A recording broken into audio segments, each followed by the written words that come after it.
অনেক ওলামায়ে কেরাম বলছেন যে ভাগা চলবেই না, একা একাই দাও কুরবানি, ভাগার সিস্টেমই নাই। অনেক ওলামায়ে কেরাম বলছেন, কিন্তু আমরা জায়েজের পর্যায়ে রেখেছি, না জায়েজ দিতে পারে, কিন্তু সহিহ একা একা কুরবানি দিবেন সবচাইতে ভালো। কেমন মাসলা, কত জটিল মাসলা এবং কত কঠিন। শরিকানায় ভাগাভাগি করে কুরবানি দিলে 7 জন ভাগা সর্বোচ্চ জায়েজ, সর্বোচ্চ 7 জন ভাগা জায়েজ নাকি বলেন? 6 জনের নিয়ত সহিহ খালেস, খেয়াল করবেন 6 জনের নিয়ত সহিহ খালেস, এক আল্লাহ ছাড়া কাউরের নাই, একজনের উল্টা পাল্টা সব কিছু। কত কঠিন মাসলা চিন্তা করে দেখেছেন? কত জটিল কথা চিন্তা করেছি কি আমরা? অনেক ওলামায়ে কেরাম বলছে ভাগা চলবেই না।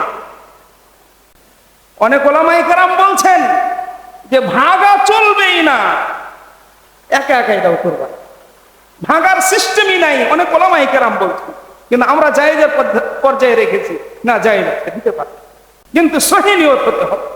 আমার মনে হয় যে সমস্ত ওলামায়ে কেরাম এই বক্তৃতা দিয়েছেন, এই মাসআলা দিয়েছেন, তারা এই নিয়তের উপরে গবেষণা করেই যত সম্ভব এই মাসআলাটা দিয়েছে যে শরিকানাই কুরবানি হবে না, শরিকানাই কুরবানি হবে না। আমার মনে হয় এই নিয়তের উপরে নির্ভর করছে। কারণ একটা জিনিস আমি চিন্তা করে দেখেছি, খুব চিন্তা করে দেখেছি, ফিকির করে দেখেছি, বাপ আর ছেলের মনের সাথে মনের মিল নেই, আছে নাকি? ভাই ভাইয়ের সাথে মনের মিল নাই, বন্ধু বন্ধুর সাথে মিল হয় কেমন? আমাকে এটা প্রতিবেশীর সাথে আপনি ভাগা দিচ্ছেন, এই প্রতিবেশীর সাথে আপনার মিল হবে কিভাবে মনের? এই চিন্তাটা আমি করছি।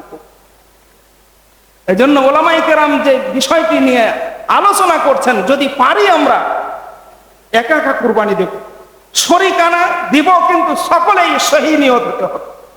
সহিহ নিয়ত হতে একটা পর্যায়ের কথা বললাম আপনাকে, জায়েজ আছে দিতে পারবেন, দিবেন, অসুবিধা নেই, কিন্তু সবার নিয়তটা হতে হবে সহিহ নিয়ত, সবার নিয়তটা হতে হবে কি? সহিহ নিয়ত। এটা তো একটা পর্যায়ের কথা বললাম, নিয়তের কথা, ভিতরগত দিকের কথা বললাম।